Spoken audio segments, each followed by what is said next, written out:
Hello दोस्तों, PCS अभ्यास के ऑनलाइन ट्रेड प्लेटफॉर्म में मैं निशान सर आप सभी का स्वागत करता हूं। और क्लास आज थोड़ी डिले हो गई है, ठीक है। जो आज कल क्लास देखेंगे तो थोड़ी डिले हो गई है, सॉरी। आज मैं था नहीं गोरखपुर, मतलब अपने स्टूडियो में, तो क्लासेस बन नहीं पाई थी। बट जैसे मैं आया हूँ, पहला मेरा काम हुआ है कि मैं क्लास बनाने बैठ जाऊँ, ठीक है। तो अब देखो कि आज का टॉपिक हमारा अकबर के ऊपर है। इसके पहले हम लोगों ने सारे टॉपिक्स कर लिए हैं। यहाँ से हम लोग का अकबर स्टार्ट हो रहा था।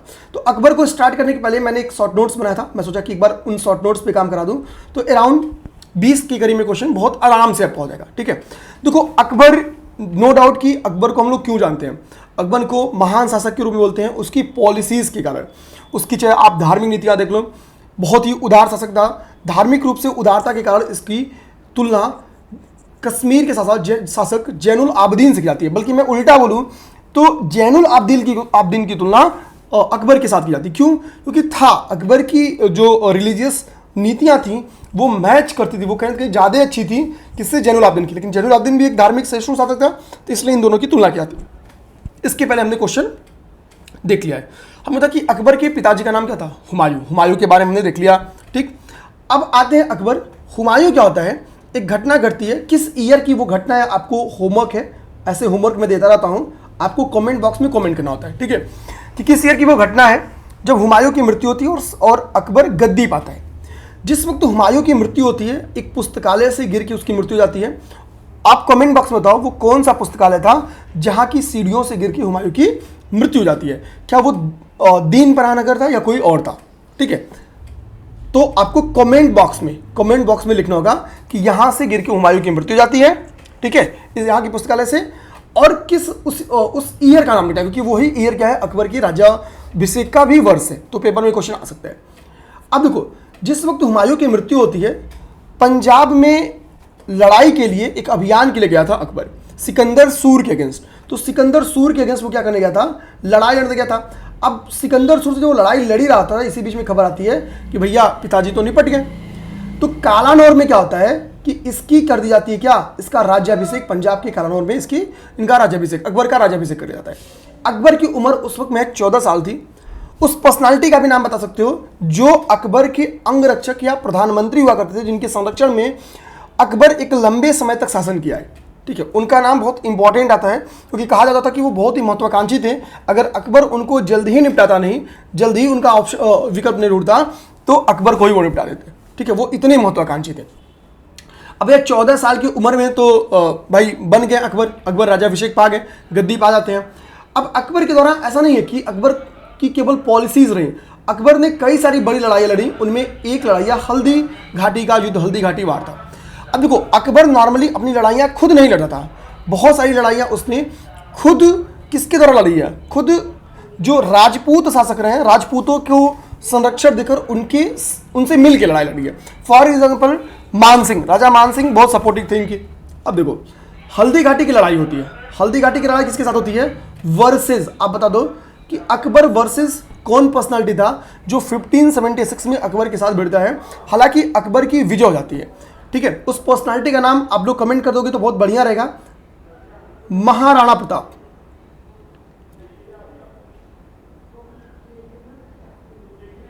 ठीक है, ठीक है, महाराणा प्रताप। तो महाराणा प्रताप वो महान शासक थे जिन्होंने अकबर के सामने समर्पण नहीं किया। अब बताओ महाराणा प्रताप किस क्षेत्र के शासक थे, ठीक है, किस क्षेत्र के शासक थे, ये आप कमेंट कर दो, ठीक। अकबर इस लड़ाई को जीत भले जाता है। महाराणा प्रताप की तरफ से एक मुस्लिम सेनापति थे, हकीम खां, ये मुस्लिम सेनापति थे, ये ठीक है, मुस्लिम थे, इसलिए लिख देता हूँ, ये मुस्लिम सेनापति थे जो कि महाराणा प्रताप की तरफ से लड़ रहे थे। अच्छा, एक्चुअली इनका नाम था हकीम खां सूरी, और अभी हम देखेंगे सूर था नाम का, हकीम खां सूर जो टाइटल था, इनके साथ थोड़ा अकबर की चलती थी, ठीक है, अकबर की चलती थी। तो ये इनका पूरा नाम हकीम खां सूर था या सूरी था, ये दिमाग रखना है। तो ये क्या थे, ये महाराणा प्रताप के सेनापति हुआ करते, बहुत ही विश्वासपात्र सेनापति थे। अब देखो, महाराणा प्रताप ने तो भाई ठान लिया कि हम कभी अकबर के सामने समर्पण नहीं करेंगे, लेकिन उन्हीं का लड़का था अमर सिंह। अमर सिंह से नहीं लंबे समय तक रह गया। अमर सिंह क्या करेंगे, 1615 में, 1615 में, 1576 की घटना है, महाराणा प्रताप अरावली जाके मतलब जब वो लड़ाई हार जाते हैं तो वो अरावली के जंगलों में निवास करते हैं। कहा जाता है कि भील जनजाति के साथ उन्होंने निवास किया था अरौली पर्वत में, अरौली के जंगलों में वो जाके निवास करते हैं। कहता है भीलों के साथ वो निवास करते थे, ठीक है। वहीं पे मतलब घास की रोटियां खाई, जो भी हुआ, तो अरौली पर्वत भी हुआ। अब देखो ये घटना क्या है, 25 साल इधर और 15 साल इधर, 40 साल बाद उन्हीं का लड़का अमर सिंह क्या करता है, वो अरौली के पर्वतों में रहना बंद कर देगा। वो बोलेगा भैया हम करेंगे समझौता, किसके साथ, तो उस समय तक शासक आ जाता है जहांगीर। जहांगीर आ जाता है शासक। जहांगीर कौन था, तो अकबर का लड़का था या पोता था, कमेंट कर दो। अब देखो जहांगीर के साथ वो क्या करेगा, एक ट्रीटी करेगा, एक समझौता करेगा और कहेगा भैया एक काम करो, हम समझौता करते हैं। जहांगीर कहेंगे ठीक है, हम एक काम करो, तुम अपनी राजगद्दी वापस ले लो, अपना जो राज्य क्षेत्र है वो वापस ले लो, बस तुम हमारी अधीनता स्वीकार कर जाओ। आपको बाउंड्री वॉल्स नहीं लगाने हैं, यानी आपको घेराबंदी नहीं करना है। मतलब हम क्या है कि आप समझते हैं कि जब आप बाउंड्री लगा देते हो तो आप अंदर क्या करो पता नहीं चल रहा है, तो आपको बड़े बड़े वॉल्स लगाने हैं, वो रहने दो, हम जब मन करेगा अंदर बाहर आते रहेंगे। ये ट्रीटी मंजूर कर लेते हैं अमर सिंह। तो 1615 में जहांगीर के साथ अमर सिंह एक ट्रीटी कर लेंगे। तो ये हुआ पूरा हल्दी घाटी के युद्ध की कहानी। ऐसा नहीं कि केवल महाराणा प्रताप ही ऐसे थे जो इतनी बड़ी चुनौती बन के सामने आते हैं। 3 बड़े शासकों ने अकबर को जितनी चुनौती दी, शायद ही इतिहास में उतनी बड़ी चुनौती किसी ने अकबर को दिया हो या किसी भी शासक को दिया हो। एक तो महाराणा प्रताप, दूसरे एक शासक का नाम था रामचंद्र सेन, जो कि मारवाड़ के राजा थे। जब तक जिंदा रहे तब तक उन्होंने अकबर के साथ संघर्ष किया। एक जगह से गए दूसरी जगह का राजा बनते हैं, वहां अकबर अटैक करवाएगा, वहां से जाएंगे तीसरी जगह, फिर भी अकबर से, मतलब अकबर से इनकी लड़ाई कभी बंद ही नहीं होती है। राजा रामचंद्र सेन की। तो दूसरे महान पर्सनालिटी जो आते हैं वो मारवाड़ के राजा रामचंद्र सेन आते हैं, जिनकी निरंतर अकबर से के साथ लड़ाई चली, कभी भी अकबर की अधीनता स्वीकार नहीं करते हैं। ये दूसरी बड़ी लड़ाई। तीसरी बड़ी लड़ाई अकबर ठानता है कि वो गोंडवाना वाला बेल्ट जीतेगा। थोड़ा सा मध्य प्रदेश, वेस्ट बंगाल और कुछ उड़ीसा वाला बेल्ट जो होता है वो लेके आपका गोंडवाना वाला बेल्ट बनता है।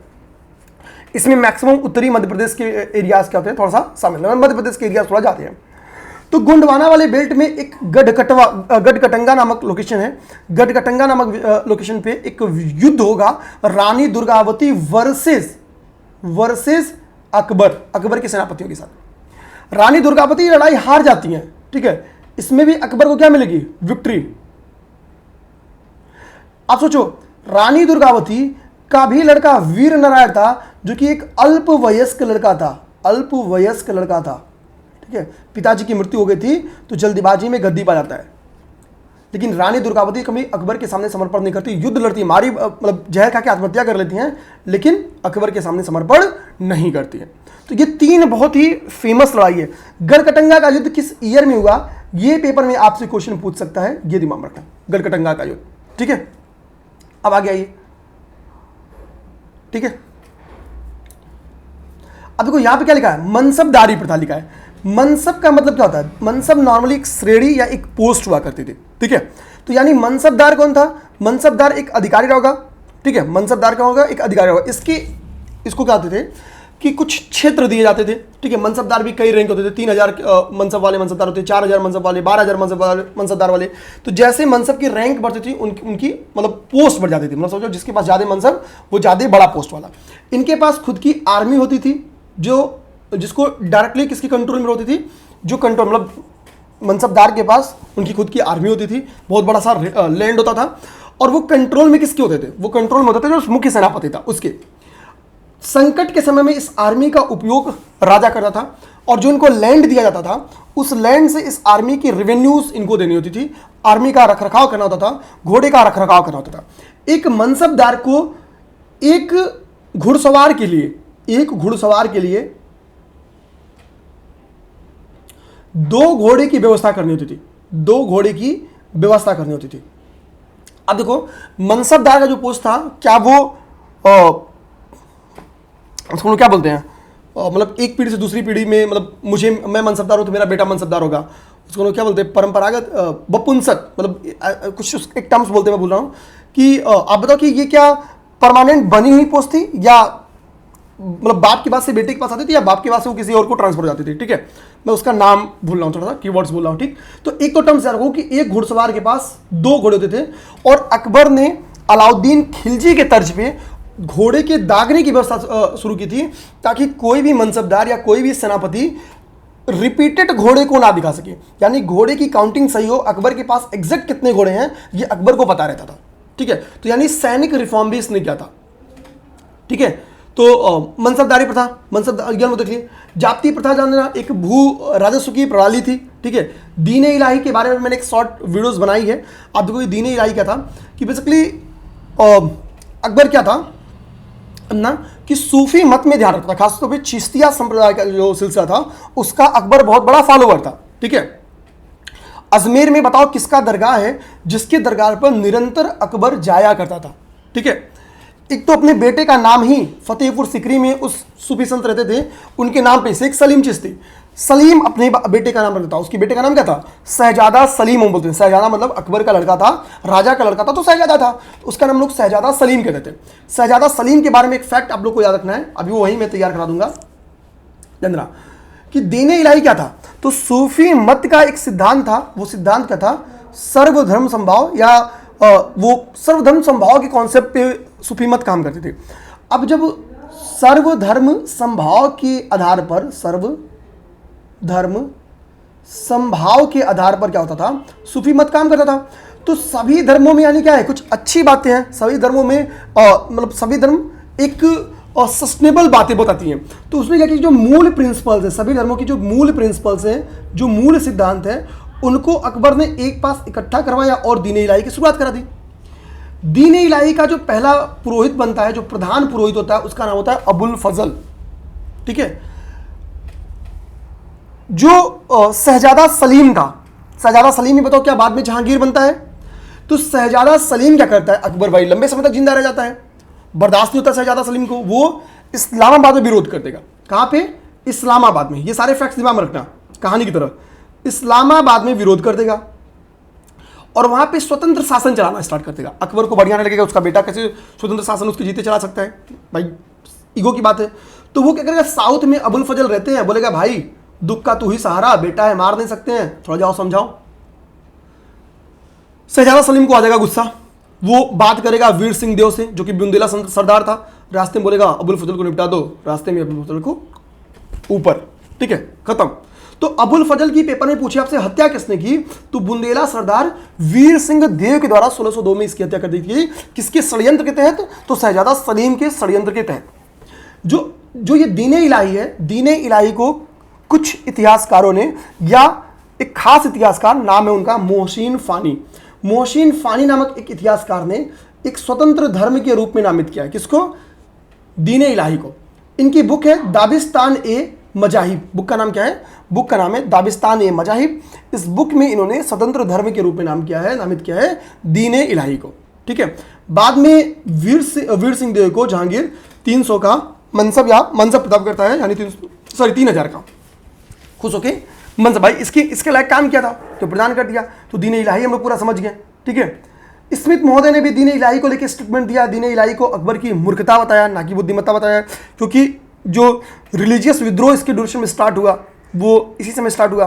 बताओ कहाँ के उलेमा ने अकबर को के खिलाफ फतवा जारी कर दिया था, ठीक है। अब आते हैं आगे की बात हम लोग देखते हैं। अकबर के द्वारा कुछ नीतियां, जैसे दास प्रथा को अकबर के द्वारा 1562 में खत्म किया गया। तीर्थ यात्रा कर जो लगता था, तीर्थ यात्रा कर की समाप्ति 1563 में किया गया। जजिया कर जो कि एक धार्मिक कर था, गैर मुसलमानों के द्वारा लिया जाने वाला कर था, 1564 में उस पर बैन लगा देता है। तो ये सब कुछ इंपॉर्टेंट बातें आपकी हो गई अकबर के बारे में, जो कि 13 मिनट तक चली, लगभग 13 मिनट मैंने इसमें समझा दिया। अब देखो क्वेश्चन कैसे लगेगा।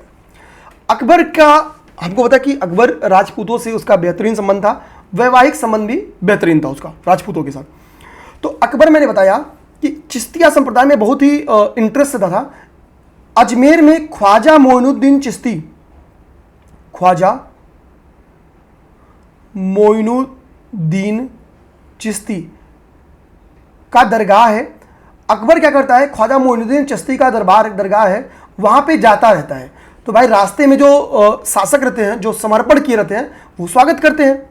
इसी में कछवाहा शासक जो थे, ठीक है, उनका नाम भारमल या बिहारी मल मिलता है, वो आके क्या करते हैं, अकबर का स्वागत करेंगे।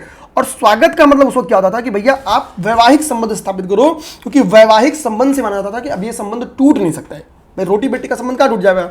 तो कछवाहा शासक की बड़ी बेटी थी, जिनको हम लोग जोधाबाई के नाम से जानते हैं, उनका एग्जैक्ट नाम था हरखा भाई, ठीक है। तो हरखा भाई या जोधा भाई, इनके साथ वादा करते हैं कि भाई अकबर हम आप किसी के साथ शादी कर देंगे। अजमेर से जब वो लौटता अकबर तो हरखा भाई से शादी कर लेता है, यानी जोधा भाई से शादी कर लेता है। तो कछवाहों से पहला जो राजपूतों के साथ संबंध रहा है वो कछवाहों से रहा है, ठीक है। ये 2 बार पेपर में क्वेश्चन बन के आ चुका है। अब आओ, ठीक है, अब नेक्स्ट क्वेश्चन आपकी स्क्रीन पे है, उसको देखते हैं। देखो इस क्वेश्चन को समझो, इस क्वेश्चन को कैसे तैयार करना है अगर ये रिपीटेड क्वेश्चन दोबारा बन के आ सकता है। तो यहाँ पे अंबेर लिखा है, ठीक है। अंबेर नहीं, ये बेसिकली आमेर लिखना चाहिए था, ठीक है। कछवाहा शासक थे जो आमेर के शासक थे, उन्हीं का नाम था बारमल, कछवाहा शासक थे वो, ठीक है। तो अभी हमने देखा कि भाई ये घटना क्या है, 1562 1562 की घटना है, 1562 की घटना है। 1562 यानी इस शादी के पहले, जोधा भाई के साथ शादी के 1 साल पहले, ठीक है। तो राजपूत शासक क्यों जाके समर्पण कर रहे हैं? कारण क्या है कि 1 साल पहले मालवा पर मुगल अटैक हो चुका था, मालवा पर विजय मिल चुके थे। तो मालवा पर इन 1561 अटैक हो चुका था। अकबर जा रहा था, रास्ते में कोई कछवाहा ना दिमाग में आ जाए, इनको भी निपटा देते हैं। तो 1 साल पहले शादी करते थे, ठीक है। ये चीज समझना, इस तरह से जो मैंने याद किया उस पर बताते हैं। अब देखो हल्दी घाटी के युद्ध के 1 साल पहले 1576 में अराउंड हल्दी घाटी का युद्ध हुआ है। 1 साल पहले 1575 में तुकारोई का युद्ध हो चुका है, ठीक है। अब मुझे बताओ होमवर्क लो कि तुकारोई का युद्ध किसके बीच में हुआ था? किसके बीच हुआ था, ठीक है, किसके बीच हुआ था। अब इसको ऑर्डर करो। हमको होता है कि भाई कि अभी हमने देखा कि 1 इज ग्रेटर देन, नहीं 2 is greater than 3 is greater than 1, ठीक है। मतलब 3 क्या है, 3 1561 की घटना है और 1 1562 की घटना है। तो 3 पहले होगा, 1 बाद में होगा, ठीक है। यहाँ पे 1 पहले है और क्या लगना था, सही कालानुक्रम में अरेंज करना ना। अब देखो यहाँ पे 3 पहले हैं तो ये ऑप्शन नहीं होगा, यहाँ भी मतलब यहाँ पे 1 पहले है, सॉरी 1 पहले तो ये ऑप्शन नहीं होगा, यहाँ भी 1 पहले है तो ये ऑप्शन नहीं होगा, यहाँ पे ठीक है 1 बाद में है, कोई बात नहीं है। लेकिन ठीक है, अब देखो यहाँ पे 1 बाद में है और 1 को सबसे बाद में कर दिया 1562 में। हमको पता कि भाई तुकारोई का युद्ध जो हुआ था वो 1575 में हुआ है, यानी समझे ये 62 की घटना है। बाद में होना भी होता तो 2 होता, जितना आपको पता है उतने सही बाद में अगर होना रहता तो भैया 2 रहता, ना कि ये रहता, ठीक है। तो आंसर, अब हम लोग आंसर में विचार करते हैं कि आंसर कौन सा होगा। तो आंसर आपका होगा ऑप्शन नंबर डी, क्योंकि ये स्टेटमेंट तो नहीं होगा, क्योंकि यहाँ पे 1 को लास्ट किया है, ठीक है। क्योंकि होता है 1 लास्ट में नहीं है, 1 तो कतई लास्ट में नहीं होगा, क्योंकि 1562 और ये घटना 1575 की है, तो 1 तो लास्ट में नहीं होगा। तो इसलिए आप इसको काट के ऑप्शन नंबर डी तक जा सकते थे। अब लास्ट वाला जो मुझे भी नहीं पता था, ठीक है, मतलब जब मैं क्वेश्चन सॉल्व कर रहा था तो 1568 उसको याद कर जाओ, इंपॉर्टेंट, ठीक है, कि उड़ीसा पर जो कर रानी की विजय थी, उड़ीसा पर कर रानी की विजय वो 1568 की घटना है। बाकी आप इसी तरीके से याद करो, ठीक है। आमेर की राजकुमारी का अकबर के साथ विवाह कब हुआ था? 1562 में। उनके 1 साल पहले मालवा पर विजय कर लिया गया था, ठीक है। हल्दी घाटी के 1 साल पहले ठीक है तुकारोई का युद्ध कर लिया गया था। ये आपको इजीली याद करा देगा, ठीक है। आते हैं नेक्स्ट, देखते हैं हम लोग। कह रहा है कि किस चिश्ती संत के दरगाह पर अकबर दर्शन हेतु अधिक जाता था? अभी हम लोग जस्ट तैयार किए हैं, 1562 में जा ही रहा था, तभी रास्ते में शादी उदी कर लेता है, ठीक है। निम्नलिखित में से किसे अकबर ने स्वयं अपने हाथ से मारा था?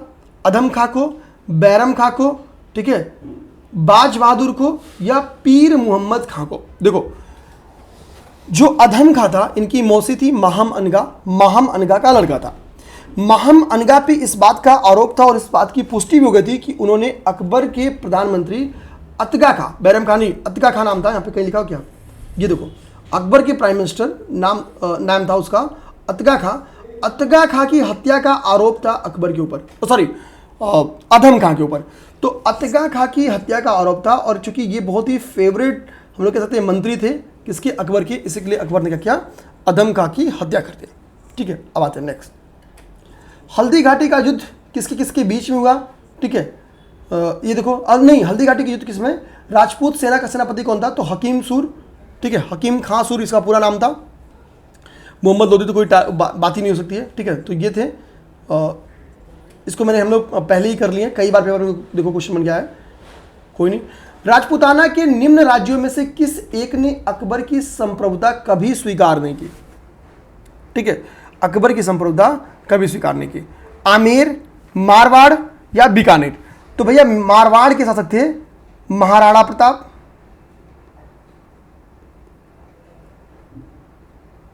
अब आप लोग देखना यहां पे क्या लिखा है, अकबर की संप्रभुता। अकबर की संप्रभुता कभी स्वीकार नहीं की है। अमर सिंह ने जहांगीर के साथ समझौता किया था, ये कभी डाउट में पढ़ना। 1615 में, 1615 में जहांगीर के साथ ट्रीटी हुई थी, जहांगीर के साथ ट्रीटी हुई थी, ये जानना, जहांगीर के साथ ट्रीटी हुई थी किसकी? अमर सिंह की। ठीक है, तो अकबर की संप्रभुता कभी नहीं स्वीकार की। ठीक है, क्लियर। आ जाओ, अकबर की लोकप्रियता के क्या कारण थे? ठीक है, मनसबदारी प्रथा तो अकबर ने स्टार्ट किया था, मनसबदारी प्रथा की स्टार्ट करने वाला ही माना जाता था। ठीक है, दशमलव पद्धति पर आधारित थी। ठीक है, अब बताओ कि मनसबदारी प्रथा अगर हम लोग बताएं भारत में तो अकबर ने स्टार्ट किया, ओवरऑल किसने स्टार्ट किया बता दो? धार्मिक नीतियां बड़ी उदार नीति थी, राजा टोडरमल जैसे रेवेन्यू ऑफिसर्स इनके पास थे। ठीक है, तो ये थे। एक मुजफ्फर करके इनके पास रेवेन्यू ऑफिसर थे, बहुत बड़े ऑफिसर थे। ठीक है, सामाजिक सुधार तो बहुत ज्यादा सामाजिक सुधार इसने किया। फॉर एग्जाम्पल मैरिज को लेकर इसने बाल विवाह पे रोक लगाया। ठीक है, बहुत सारे ऐसे सामाजिक सुधार इसने किया है, जैसे मैरिज को लेकर कि पिता की सहमति को अनिवार्य बनाया। ठीक है, तो कई सारी ऐसी बातें इसने बताई थी। तो चारों ऑप्शंस इसके सही हैं, डी ऑप्शन इसके सही हैं। नेक्स्ट क्वेश्चन आइए, क्वेश्चन नंबर 8वां। निम्नलिखित बादशाहों में से किसको एक प्रबुद्ध निरंकुश कहा जाता है? देखो, निरंकुश वर्ड लिख के आप कभी अकबर को काटना मत।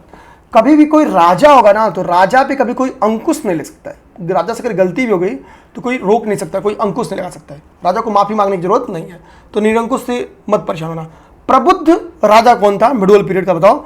बाबर। तो बाबर आया था, बाबर तो लंबा शासन चला ही नहीं पाया। हुमायूं जैसे आए, मतलब हरा दिए गए शेरशाह सूरी के साथ। उसके बाद से क्या होता है? उसके बाद से 15 साल बाद लौटते हैं, कुछ ही एक ही साल जिंदा रहते हैं, फिर मर जाते हैं। तो हुमायूं भी नहीं रहा होगा। औरंगजेब को धार्मिक कट्टर शासक कहा जाता है। अब बताओ ये किस सिलसिले से संबंधित था? तो मैंने पहले बताया कि ये नक्शबंदिया सिलसिले का फॉलोअर था। नक्शबंदिया। अकबर चिश्तिया का था। ठीक है, बाबर के बारे में हमने पहले बताया है। बाबर ने 1526 में, 1527 में, 1528 में, 1529 में 4 लड़ाइयाँ लड़ी हैं। इन 4 लड़ाइयों का नाम क्या है?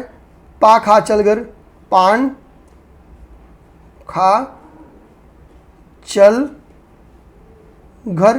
पान मतलब पानीपत का प्रथम युद्ध, खानवा, चंदेरी, घाघरा। अब बताओ खानवा के युद्ध के बारे में, चलो एक दो फैक्ट्स लिखो खानवा के युद्ध के बारे में। ठीक है, कमेंट बॉक्स में 2 फैक्ट लिख दो। ये सारी चीज़ बताया है। ठीक है, हुमायूं के बारे में मैंने आपको बताया कि चौसा और बिलग्राम का युद्ध इसके द्वारा लड़ा गया। चौसा एंड बिलग्राम का युद्ध, ये तो पता है। मतलब हुमायूं किस सूर डायनेस्टी के, होमवर्क ले लो आप लोग, यहाँ पे दे देता हूँ। हुमायूं किस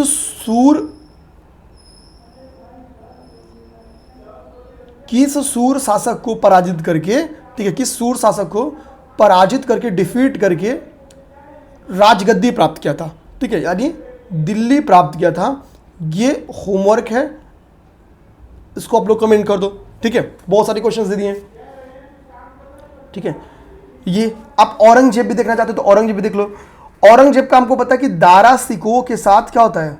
शाहजहां का लड़का था, दारा सिकोह सबसे योग्य लड़का था। दारा सिकोह के साथ इसकी लड़ाई चलती है। 2 लड़ाइयाँ दारा सिकोह के साथ लगता है। उन दोनों लड़ाइयों का ईयर बता दो, दोनों लड़ाइयों का नाम बता दो। इतना भैया होमवर्क दे दिया, बहुत बेहतरीन करा के। ठीक है, सारा रिवीजन करा दे रहा हूँ यहीं से। ये बता दो आप लोग, अभी आगे आएगा तो वहाँ पे और क्लियर कर देंगे। आगे देखते हैं क्वेश्चन क्या कह रहा है। कह रहा निम्नलिखित में से किसने यह आज्ञा दी थी कि आदमी को एक ही स्त्री से विवाह करना चाहिए? अब ये सामाजिक सुधार पे क्वेश्चन देखो। तो अकबर का यह आज्ञा था कि भाई आदमी को एक ही स्त्री से विवाह करना चाहिए। भाई आप एक लोग 5 से शादी कर लें, सेक्स रेशियो उतना है नहीं, तो बाकी लोग निठल्ले बैठे रहेंगे, समाज में क्राइम बढ़ेगा फिर।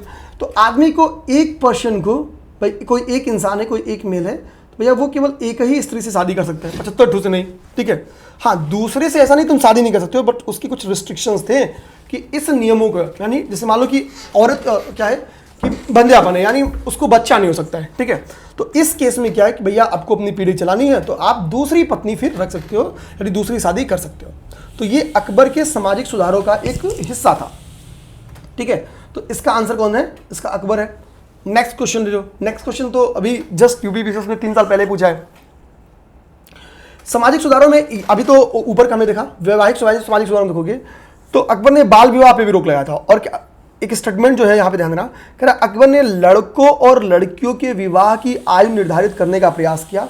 तो बिल्कुल सही है। और 14 वर्ष और 16 वर्ष का आयु इसने डिसाइड किया था, यानी बाल विवाह पर रोक लगाने का जो प्रयास है अकबर के द्वारा किया गया था, ठीक है। 16 और 14 ईयर, 16 14 ईयर। तो मिनिमम हमेशा हमको पता है कि लड़कियों का होता है, मैक्सिमम हमेशा लड़कों का होता है, ठीक है। अभी कितना है करेंट में बताओगे क्या कितना है? तो 16 14 है। तो लड़के और लड़कियों का जो वैवाहिक उम्र है, अच्छा अभी हमने देखा है अग्निपथ स्कीम में कुछ चेंजिंग की गई है। चलो आप बताओ, जो कंपलसरी सेवा था 4 ईयर का था, अभी 4 ईयर की सेवा बढ़ा के कितनी ईयर का कर दिया गया? कई सारे लोग जो करंट अफेयर नहीं देखे होंगे, ठीक है, 1-2 लोग तो जरूरी होंगे जिनको नहीं पता होगा, ठीक है, जो एकदम देख ही नहीं रहे। तो ये स्टेटमेंट तो सही है, ये स्टेटमेंट तो सही है। नहीं कह रहा अकबर ने अब देखो भैया माता पिता की मतलब ठीक है उम्र बढ़ा दी है। अकबर कैसा शासक है? अकबर दयालु शासक है, वृद्धों की सेवा की बात करता है। तो वो क्या कहेगा कि अकबर ने लड़कियों को अभिभावकों के दबाव से अलग स्वयं की इच्छा से विवाह करने की स्वतंत्रता दी थी, यानी लड़कियों की इच्छा को, ठीक है, मतलब कि ठीक है कि दबाव नहीं, एटलीस्ट अब तो कौन सी लड़की बोलेगी नहीं दबाव नहीं है, ठीक है। तो ये बात अकबर बोला था, ये बात अकबर था, दबाव में शादी नहीं, थोड़ा सा इच्छा उनकी रहनी जरूरी है, ठीक है, ये बात बोला था। अकबरकालीन सैन्य व्यवस्था किस पे आधारित थी? मनसबदारी प्रथा पे। मनसबदारी के ऊपर मैंने डिटेल चर्चा वैसे भी कर दिया है इनिशियली, ठीक है। तो ये तो होता है कि मनसब शब्द का अर्थ श्रेणी या पद से होता था, ये एक रैंक था। मनसबदार का अर्थ उस अधिकारी से होता है जिसे शाही सेना में एक पद या श्रेणी प्राप्त थी। अकबर को मनसबदारी व्यवस्था के दशमलव प्रणाली पर आधारित थी, ठीक है। आ जाओ, करेक्ट। अकबर द्वारा दीवान का पूर्ण रूपेण दर्जा दिया जाने वाला प्रथम व्यक्ति कौन था? तो देखो अकबर का दीवान जो था ना, दीवान बेसिकली समझो शाही खजाने का मालिक होता था, ठीक है, शाही खजाने का ऑनर होता था, शाही, सही है ना, हाँ, खजाने का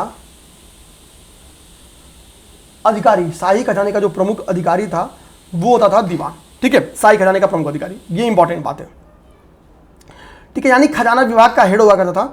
तो मुजफ्फर खां तुर्बाती इसका आंसर है। मुजफ्फर खां तुर्बाती हो, टोडरमल हो,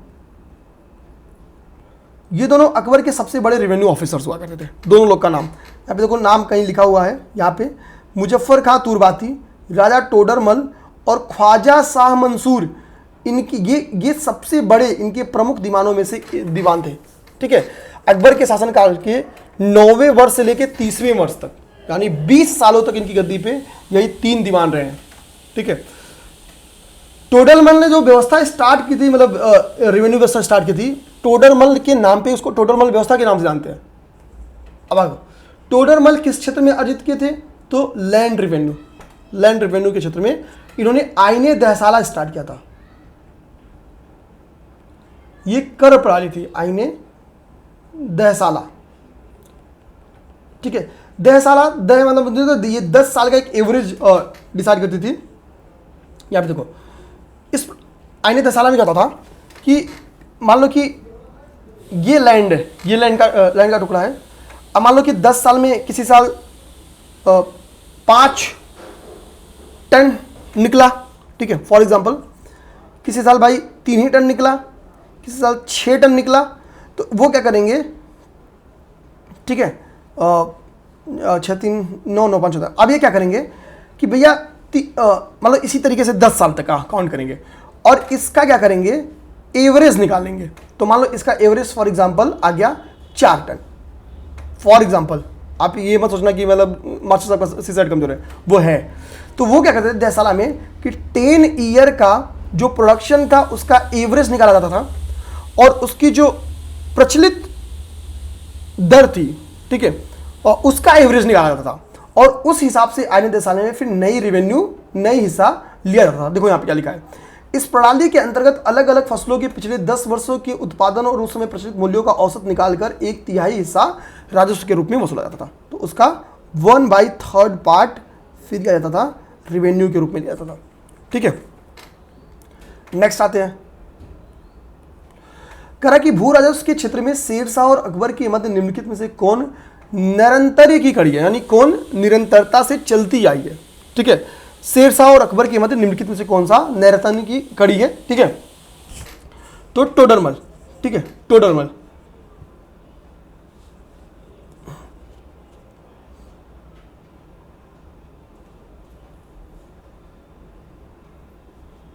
ठीक है, ये हो गया आपका टोडरमल हो गया आंसर, इसका आंसर। अब नेक्स्ट आओ, अभी जब पहला 13 मिनट की इंट्रो लिया हूं तो 15वां नंबर क्वेश्चन आप लोग लगा लोगे। अब इसको डिस्कस तो नहीं करना है कि जजिया का कब, ठीक है, कि भैया जजिया कर कब। देखो जजिया और दीन इलाही ये दो तो भैया मैंने अभी क्लियर डिस्कस किया है। मजहरनामा की जो घोषणा की गई वो दीन इलाही के बाद की घोषणा है। चलो हिंट देता हूं, मजहरनामा दीन इलाही की बात की घोषणा है। और इबादत खाना क्या होता था, तो इबादत खाना इबादत करने की, प्रेयर करने की बेसिकली जगह थी। ठीक है, वाद विवाद की जगह थी। अब देखो धार्मिक वाद विवाद, यहाँ पे क्या होते थे, धार्मिक वाद विवाद चलते थे इबादत खाने में, धार्मिक वाद विवाद। ठीक है, तो जजिया कर की समाप्ति आपकी अभी मैंने बताया है 1564 की घटना है। ठीक है, इबादत खाने की 1575 की घटना है, 1575 की घटना है। मजहरनामा की घोषणा 1579 में की गई थी। ठीक है, और दीन इलाही तो अभी हम लोग जस्ट देखे हैं। ठीक है, दीन इलाही बात की घटना, अच्छा सॉरी पहले मैंने बोल दिया था कि दीन इलाही की घटना को मैंने पहले रख दिया था। ठीक है, दीन इलाही की घटना इसके बाद की घटना है। ठीक है, ये मुझसे गलती हो गई है। ठीक है, फिर अच्छा इबादत खाना इसके पहले था। ठीक है, ये मुझसे एक इनिशियली गलती हुई, ध्यान देना।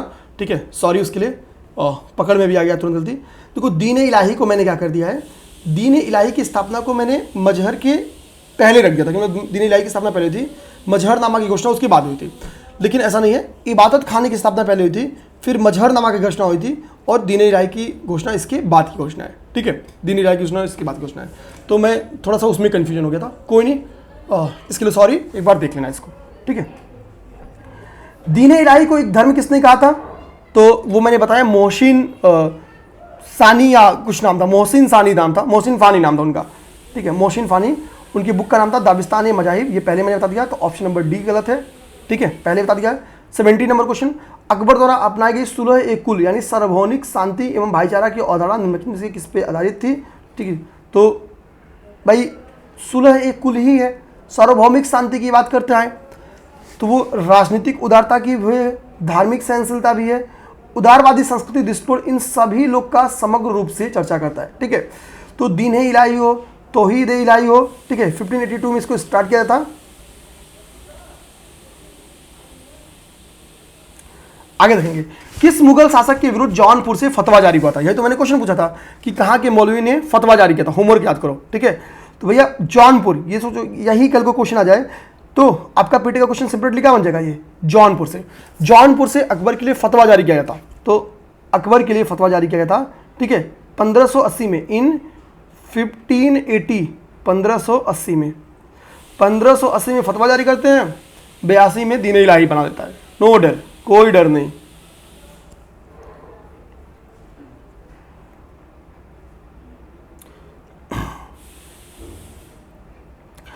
अब देखो कथन कांड का क्वेश्चन कितना आसान होता है। कथन कांड का क्वेश्चन कभी भी आए बहुत पेशेंस के साथ करना होता है। क्या करा है, अकबर ने फतेहपुर सीकरी में बुलंद दरवाजा बनाया, बिल्कुल सही बात है। फतेहपुर सीकरी हमको पता है कि आगरा के समीप स्थित है। ठीक है,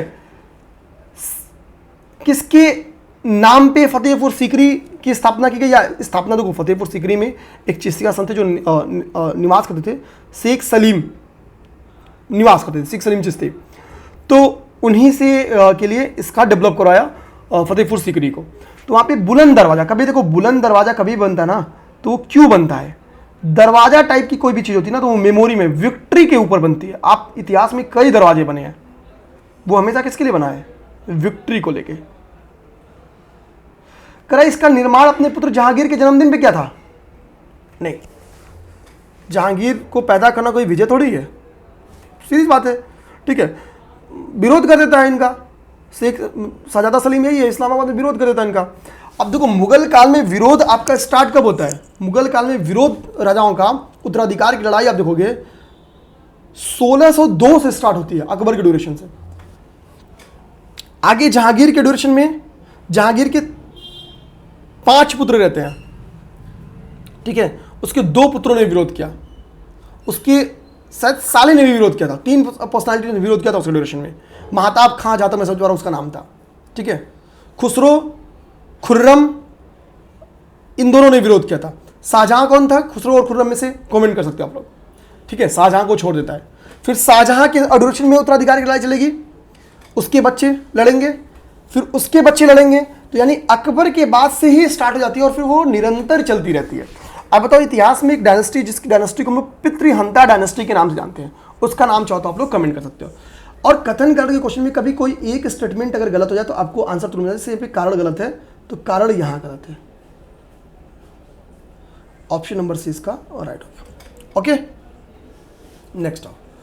फतेहपुर सीकरी में बादशाह अकबर ने निर्मित करवाया था, ठीक है। मोती महल, रंग महल, तो पंच महल वहां पे निर्माण करा था, ये आपको सीधा याद करना है, ठीक है। 5 मंजिला भवन था, इसके लिए बौद्ध बिहारों से इसकी नक्काशी होती, बौद्ध बिहारों से प्रेरित थी, तो पंचमहल ये इंपॉर्टेंट रखेंगे आप लोग, ठीक है, पंचमहल। नेक्स्ट आओ, निम्नलिखित में से किस किले का निर्माण अकबर के राज्य काल में नहीं कराया गया था? यानी किसका निर्माण अकबर ने नहीं कराया? आगरा, लाहौर, इलाहाबाद, दिल्ली। तो भैया इलाहाबाद के किले के बारे में तो हम लोग मौर्य पीरियड से पढ़ते आ रहे हैं। अशोक का जो कौशाम्बी इंस्क्रिप्शन था, स्तंभलेख था, उसको कहां लाया जाता है? इलाहाबाद के किले में, अकबर के द्वारा, तो ये तो था। लाहौर पे भी अकबर की तगड़ी पकड़ थी। आगरा उस समय की राजधानी ही थी। दिल्ली राजधानी कौन लेके आता है? अब बताओ मुगल पीरियड में दिल्ली को कैपिटल कौन बनाता है, दिल्ली को राजधानी कौन बनाता है? हमको पता है कि, और इंग्लिश, अंग्रेज काल में, अंग्रेजी ड्यूरेशन में दिल्ली कैपिटल कब बनती है? दिल्ली कैपिटल कब बनती है? ये 2 क्वेश्चन बताओ। देश की राजधानी क्या एक दिन के लिए, तो मैं समझा रहा हूं इलाहाबाद भी रही है, आप चाहो तो वो भी कमेंट कर दो कब रहा है। आंसर है दिल्ली का लाल किला, दिल्ली का लाल किला। तो दिल्ली का लाल किला किसके ड्यूरेशन में ध्यान देना है? लाल किला आपको ध्यान में रखना शाहजहां के ड्यूरेशन में बनवाया गया है। बहुत सारा यहां पे निर्माण बाद में औरंगजेब भी करवाता है, ठीक है। शाहजहां के द्वारा इसका निर्माण कराया गया है। क्लियर बात? लाल बलुआ पत्थर का प्रयोग करके, लाल बलुआ पत्थर, रेड सैंडस्टोन, ठीक है। नेक्स्ट आते हैं, ठीक है। यहां पे क्या करा है? महाभारत का फारसी ट्रांसलेशन। तो पहले तो महाभारत की हिस्ट्री बताओ, ठीक है। महाभारत 3 पार्ट में लिखी गई थी। पहले इसमें श्लोकों की संख्या कितनी थी जब इसको जय संहिता कहते थे? फिर इसको क्या कहते हैं? फिर बाद में ये सहस्त्र संहिता बनती है, ठीक है। सहस्त्राब्दी संहिता कुछ उसको नाम आता है, मतलब लाख उसमें श्लोक आ जाते हैं जब इसको महाभारत कहते हैं, ठीक है। तो ये टर्म्स बताओ महाभारत का, महाभारत किसके द्वारा लिखी गई, ये सारी बात। बाद में महाभारत का फारसी ट्रांसलेशन बदायूनी के द्वारा किया जाएगा, ठीक है। अब इतनी बड़ी 1 लाख श्लोकों का ट्रांसलेशन फारसी में करते थे, या बदन दर्द करने लगा, बदन बदन अंग अंग में दर्द आ जाएगा, बदायूनी याद करके। तो ऐसे ही याद करना है बदायूनी, ठीक है। और बदायूनी ने इसका ट्रांसलेशन जो किया था वो किस बुक के थ्रू, उसका क्या नाम रखा? तो उस फारसी बुक का नाम रखा रजनामा, ठीक है। रजमनामा या रजनामा, ठीक है, नामा, रजमनामा, ठीक है। ये महाभारत का फारसी ट्रांसलेशन था, पर्शियन ट्रांसलेशन था, फारसी मतलब पर्शियन, ठीक है। इसके अतिरिक्त देखो यहाँ पे कुछ फैक्ट लिखा जो कि आप लोग देखना चाहिए। बदायूनी के बारे में करा है, बदायूनी ने रामायण का ट्रांसलेशन किया था, अकबर ने ट्रांसलेशन डिपार्टमेंट बनाया था, ठीक है, ट्रांसलेशन डिपार्टमेंट बनाया था। फैजी ने लीलावती का, अबुल फजल ने कालिया दमन का फारसी ट्रांसलेशन किया था, ठीक है। ये इंपॉर्टेंट बात है। बदायूनी ने रामायण का, फैजी ने ठीक है। अब देखो रामायण और महाभारत ये क्या है, ये महाकाव्य है। तो महाकाव्यों का ट्रांसलेशन जो भी करेगा भैया, छोटे मोटे तो श्लोक है नहीं, उनका बदन बदन दर्द करेगा। तो बदायूनी, ठीक है, उनका नाम क्या होगा, बदायूनी, बदन बदन दर्द करेगा। तो महाभारत और रामायण का याद करो। फैजी, ठीक है, फैजी ने लीलावती का और अबुल फजल ने कालिया दमन। अबुल फजल के बारे में तो अभी हमने बहुत सारा फैक्ट्स पढ़ा है, जो कि काफ़ी इंपॉर्टेंट है, काफ़ी इंपॉर्टेंट है, ठीक है। नेक्स्ट क्वेश्चन आ जाओ। देखो अभी 40 मिनट हो गया आपको, कि सब 23 क्वेश्चन है, पहले 13 मिनट समझो, इतना समझाओ ना भाई, क्या ही बताऊँ आपको, ठीक है, बहुत ज़्यादा समझाओ। अगर कि सम्राट अकबर द्वारा निम्न में से किसको जरी कलम की उपाधि, भाई राजा क्या करते थे, किसी से थोड़ा खुश होते थे तो उसको कुछ ना कुछ टाइटल दे दिया करते थे, ठीक है। तो जरी कलम की उपाधि किसे दी, ठीक है। तो ये उपाधि, ये जो टाइटल दिया गया था वो मोहम्मद हुसैन को, जरी कलम की उपाधि किसको दिया गया था, मोहम्मद हुसैन को दिया गया था। ये एक ग्रंथकर्ता थे, ठीक है, जैसे अकबर के प्रसिद्ध ग्रंथकर्ताओं में से एक थे, ठीक है। अब यहाँ पे कह रहा है अकबर के दरबार में प्रसिद्ध ग्रंथकर्ताओं जिनकी एक सूची आईने अकबरी में मिलती है, में सबसे प्रमुख कश्मीर के मोहम्मद हुसैन थे। ये रहने वाले कहाँ के थे, कश्मीर के, ठीक है। तो कई सारे ग्रंथकर्ता रहते थे, आईने अकबरी में इस बात की जानकारी मिलती है हमको, और उनमें से एक थे, उन्हीं को जरी कलम का टाइटल दिया गया है, ठीक है, ग्रंथकर्ता थे। नेक्स्ट क्वेश्चन, वह प्रसिद्ध जैन आचार्य कौन थे जिनको अकबर ने बहुत सम्मानित किया। तो धार्मिक रूप से उदारता का एग्जाम्पल देखो, एक जैन धर्माचार्य आ रहे हैं और उनको रिस्पेक्ट दे रहा है। तो पुष्पदंत थे, यशोभद्र थे, चंद्रप्रभा सूरी थे या हरिविजय सूरी। तो भैया अकबर ने जिसको सम्मान कर दिया, समझ जाओ विजय पा गया वो, भाई राजा से सम्मान पा ना, तो राजा के मन मस्तिष्क पर तो वो विजय पाया होगा। तो हरिविजय सूरी ये जैन धर्माचार्य थे, इन्होंने उपाधि पाई थी। अकबर ने 2 लोग को टाइटल दिया है। एक तो देखो शायद यहाँ पे लिखा हो, हरिविजय सूरी को अकबर ने जगत गुरु की उपाधि से सम्मानित किया था। यहाँ पे आप लिख दो, यही आप लोग लिख दो, जगत गुरु, ठीक है। इन्हें सम्मानित किया और इनको टाइटल किसका दे दिया, इनको जगत गुरु बताया, ठीक है, जगत गुरु बताया। एक और जिन आचार्य हैं जो कि मुगल दरबार में आए थे, उनका नाम है चंद्रप्रभु सूरी। चंद्रप्रभु सूरी, चंद्रप्रभु सूरी को युग प्रधान का टाइटल दिया जाता है, युग प्रधान। तो ये 2 टाइटल्स हैं, हरिविजय सूरी को जगत गुरु की टाइटल मिलती है, चंद्रप्रभा सूरी को युग प्रधान की टाइटल दी जाती है। नेक्स्ट देखते हैं 25वां नंबर क्वेश्चन। 25वां नंबर क्वेश्चन है, इंग्लैंड की रानी एलिजाबेथ प्रथम का समकालीन भारतीय राजा था, मतलब ठीक है। तो एलिजाबेथ प्रथम जब आती है उधर इंग्लैंड में, तो भारत में कौन सा राजा था, भारत में कौन था। तो हम एलिजाबेथ प्रथम का नाम अब कभी सुनो रहो ना सुने रहो, लेकिन जब ईस्ट इंडिया कंपनी हमको बनती है, हमको पता है इन 1600 में हमको पता है जब ईस्ट इंडिया कंपनी बनती है, ठीक है। तो कौन बनता है, तो महारानी एलिजाबेथ प्रथम ने एक चार्टर के तहत उनको भेज दिया था, ठीक है, जाए भाई। और वो जब आते हैं तो उस समय अकबर का शासन, अकबर 1605 तक चला है, ठीक है। यहाँ पे देखो 1603 मुझे आता, लेकिन 1605 तक चला है, ठीक है, 1605 तक चला है। 1602 में तो विद्रोही हुआ है, अबुल फजल ने मारा गया उसमें, ठीक है। तो ये दिमाग में रखना है। तो अकबर उस समय भारत का शासन था। रियायतें जो पाता है वो जहांगीर के समय में मिलती है उनको, ठीक है। अब देखो ये वाला पहला वाला क्वेश्चन तो पहले डिस्कस हो गया है जहांगीर के समय में, कि चित्तौड़ की संधि किस शासक के समय हुई। तो ये तो मतलब जब स्टार्ट हुआ था, ठीक है, अमर सिंह वाली पूरी घटना हल्दी घाटी के युद्ध में ही मैंने बता दिया कि भाई कि वहां पे था, ऐसे कुछ हुए था। 1600 में कि ईस्ट इंडिया कंपनी आती है। ईस्ट इंडिया कंपनी अपनी 2 दल भेजती है जहांगीर के पास। पहला दल फेल हो जाता है, दूसरे दल ने कुछ रियायतें ले ली। जैसे जहांगीर के दरबार में पहले निम्न में से किसे भेजा था ईस्ट इंडिया कंपनी ने, तो सबसे पहले कैप्टन हॉकिंस को भेजा था। कैप्टन हॉकिंस बहुत ज़्यादा कुछ रियायत नहीं ले पाते, कंपनी नहीं दिलवा पाते पुर्तगीज के दबाव के कारण। पुर्तगीज के दबाव के कारण इनको कुछ रियायतें नहीं मिल पाती हैं। लेकिन कैप्टन हॉकिंस को इसने कुछ दिया था, जैसे 400 का मनसब इन्हें प्रदान किया, प्लस इनके साथ इनको इंग्लिश खां की टाइटल दी, इनको इंग्लिश खां की टाइटल दिया। इंग्लिश बढ़िया बोलते थे तो इंग्लिश खां की इनको टाइटल दिया। सर थॉमस रोज सेकेंड आए थे, बाद में आए थे। इनको बोला कि ठीक है आप जाओ फैक्ट्री स्थापित करो, ठीक है, जहांगीर का जो मुगल हम लोग कह सकते हैं कि क्षेत्र है, उसमें कहीं भी आप स्थापित कर सकते हो, कहीं भी स्थापित कर सकते हो। ठीक है, नेक्स्ट कैप्टन हॉकिंस के संदर्भ में कह रहा है कि कैप्टन हॉकिंस के बारे में कि 1611 में आए थे। 1611 में नहीं आए थे, ये ऊपर देखो ये 1608 में आए थे, 11 में चले गए थे, तो 3 साल थे, 11 में तो नहीं निकल गए थे।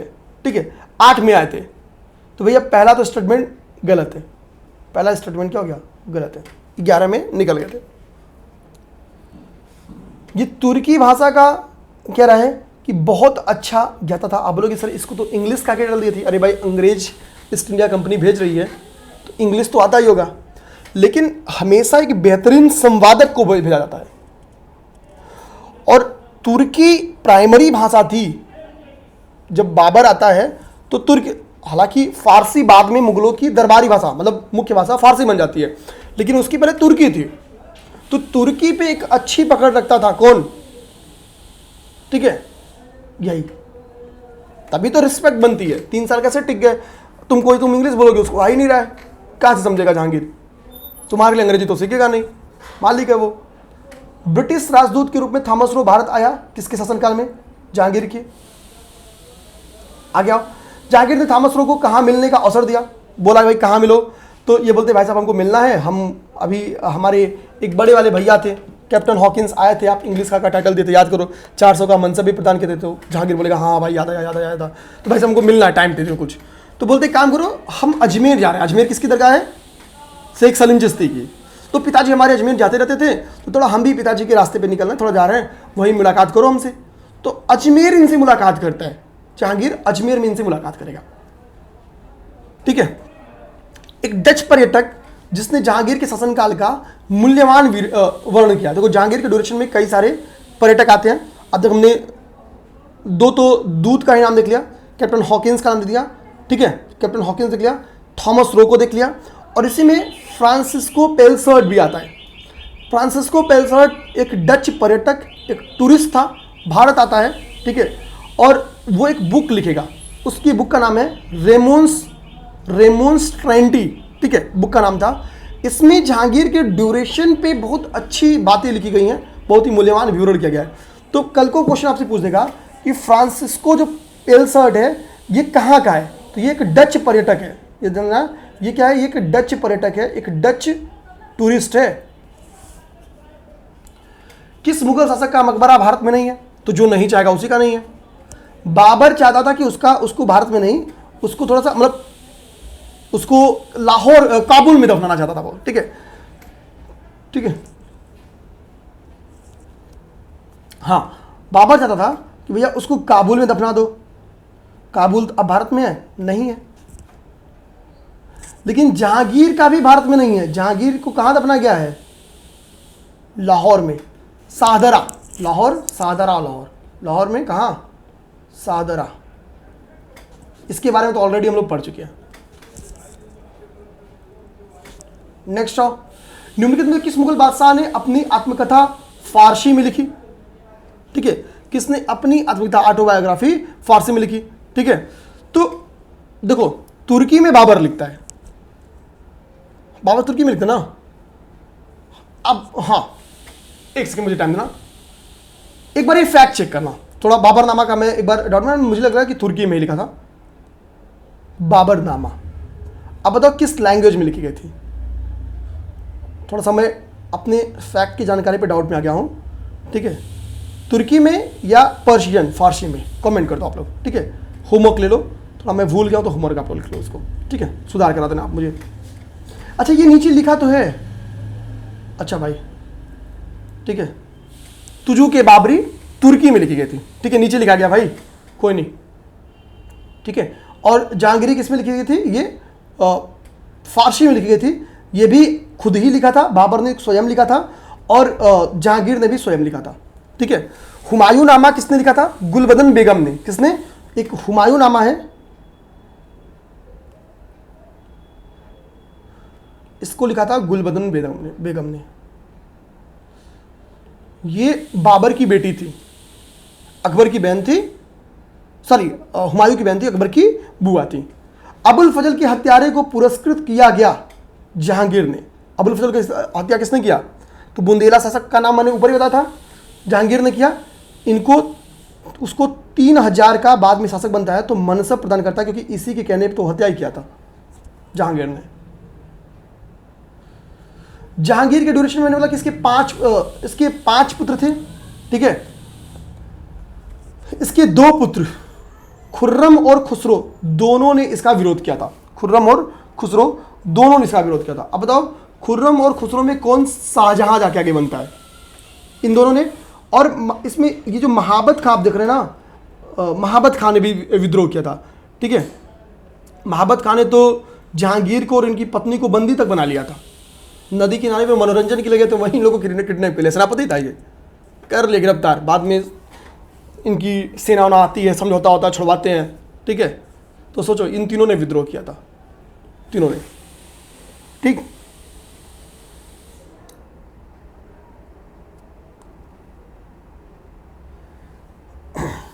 सबसे पहले खुसरो ने विद्रोह किया था। खुसरो ने विद्रोह कब किया है? 1606 में, ठीक है। बाद में इन्हीं को संरक्षण दे देते हैं कौन? गुरु अर्जुन देव। गुरु अर्जुन देव सिखों के 5वें सिख, ठीक है, 5वें सिख गुरु थे। इनकी बात में जहांगीर क्या करेगा? देशद्रोह के केस में हत्या करवा देगा। अब तो अंग्रेज के भी, औरंगजेब की भी ड्यूरेशन में क्या किसी सिख गुरु की हत्या की गई है? ये कमेंट बॉक्स में बताओ, ठीक है, ठीक। तो ये खुर्रम ही क्या था? खुर्रम शाहजहां था। बाद में माफी लेगा, पापा गलती हो गई, मान जाएगा। शाहजहां था। निम्नलिखित से कौन नूरजहां? देखो नूरजहां इनकी पत्नी का नाम था। ये सेनापति की पत्नी थी। सेनापति मर जाता है, नूरजहां इनको पसंद आती थी, शादी कर लेंगे। तो नूरजहां भाई शासन में हिस्सा लेंगे। तो नूरजहां ने अपना खुद का एक दल बनाया था, एक गुट बनाया था, ठीक है। कह रहा कि निम्नलिखित कौन नूरजहां के गुट का सदस्य नहीं था? भाई जहांगीर कहाँ रहेगा, उसका अपना खुद का है। नूरजहां गुट को जुनता गुट कहते थे, खुद का है। नूरजहां के पिता का नाम इनका नाम था मिर्जा गियास। इनको एतामुद्दौला की टाइटल दी गई थी, एतामुद्दौला का टाइटल दिया गया था।